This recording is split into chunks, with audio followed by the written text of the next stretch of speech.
Hello everyone, in today's video we are going to consider a prepayment from customer and how to reflect it in QuickBooks. So prepayments are a pain area in the QuickBooks because there is no good working tool to reflect prepayment from customer in QuickBooks Online. Everything I tell you is applicable to QuickBooks Online. QuickBooks Desktop might be similar or might be a bit different. In respect of prepayments, the method that I will show you right now, it should be applied only to transactions which have no state sales tax, because some states want to apply sales tax on prepayments as well, and with this method you might get into trouble. Doing your state sales tax liability might be incorrect and you might get in trouble with that. But if it's a service and if it is not taxed in your state, or you are in a state with no sales tax, you can use that method. Okay, so here we have a transaction. On October 2nd, we got an order from a customer who wanted to make a deposit prepayment to get service done as fast as possible. He deposited 500 for a total order of 2000. Okay, and later we recognized the revenue. The transaction here also has a cost of sales part, but we will ignore it so far. You just need to remember that if you got a revenue, then you need to make sure that you recorded and recognized all the costs related to generation of that revenue. Okay. And here in my materials, by the way, you can find materials under that video. Here I have an instruction how we can do a prepayment, and it's a bit complicated, for sure. So we create prepayments received account. We make sure that we have such account. Let's go to QuickBooks. Let's just check that I wasn't logged out. Okay, so we can do that through chart of accounts tool. Here it is, chart of accounts.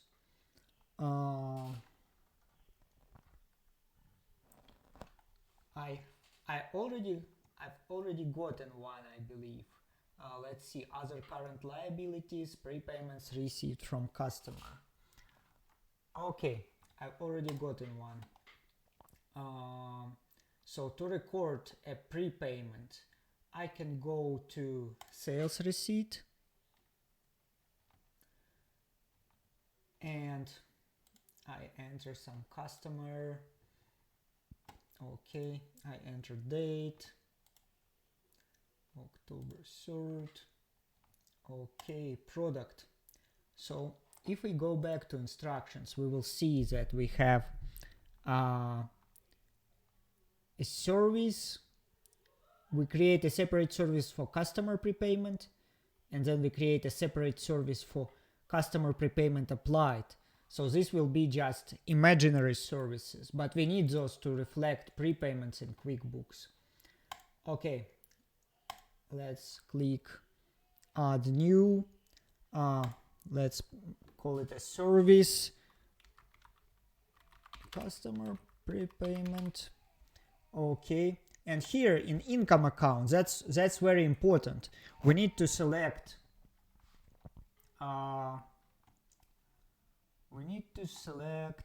current liability, which is prepayments received from customer. Here, if we don't have one, we can create one. So we choose other current liabilities. We call it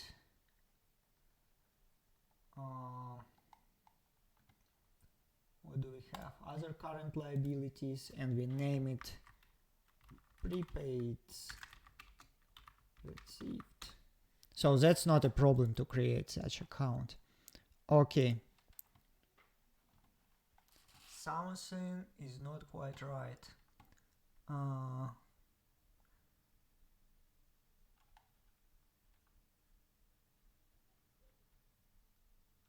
Another product Okay, customer prepayment. Let's call it customer prepayment 2. Okay, let's see what the problem was. We got 500 out of 2000 as a prepayment. Okay, let's record 500 here. Save and close. Email from customer. Come on.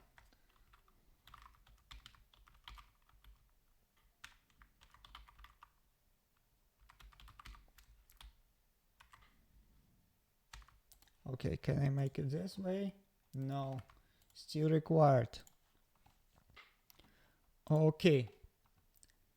Okay, let's go take a look at our reports.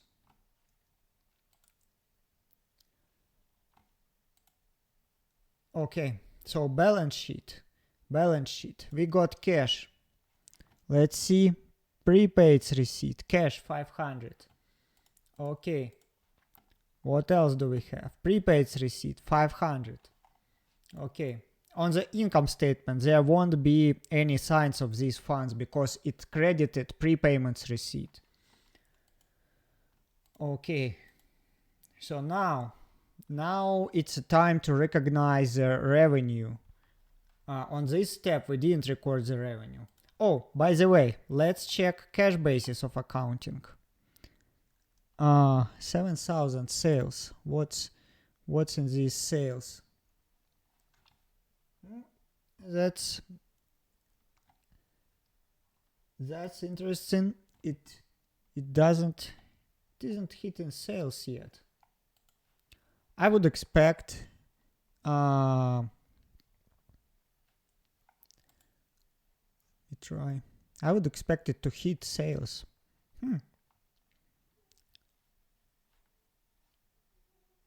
The period seemed right.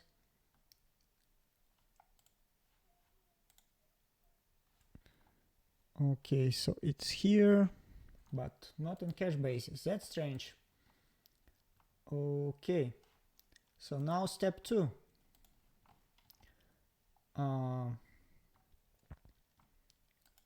So we recorded this transaction, and now we want to record this when we recognize the revenue. So we will reverse prepayment receipt, we will debit cash, assuming we are paid in cash for the rest of the service, and we recognize the revenue for the service. So to do that, we create new sales receipt, we sell to customer, we use email, we record the service which we sent. Let's say it was service 1, and we record the actual sale. So that should be $2,000. And we also record a credit here. And it was, I believe it was customer prepayment 2. But as you remember, we have kind of option here to create a customer prepayment applied. That's just to segregate prepayments receipts and prepayments applied, and let's just create such an option here. Customer prepayment applied. Okay, and let's make sure that it applies to whatever prepaid account we selected for the first one. Okay, 7 close, and we got a 500 there. Okay, save and send. So let's see what happens in the balance sheet. We got more cash. Here it is, 500. That's the right part. We have no prepaid receipt anymore. Okay, So what happens in the P&L accrual basis? 4,000. Let's see breakdown. Here it is, $2,000 on October 3rd. Okay, so basically the only question I have so far is why it wasn't reflected on the cash basis of accounting. When we received prepayment, we need to recognize revenue on the cash basis of accounting. For some reason, QuickBooks is not doing that, so we need to be accurate. If we are reporting our taxes on the cash basis method, we need to be accurate with prepayments. We need to make sure that they are properly accounted. Okay, that's all for today. You can find all links and materials in the description of that video. I can remind you that this video is a part of my bigger course on accounting and QuickBooks. You can find all the details in the description, and you can also subscribe to my channel, and feel free to reach out to me. I usually tend to answer all the questions in the YouTube comments. Thank you. Have a great day. Bye bye.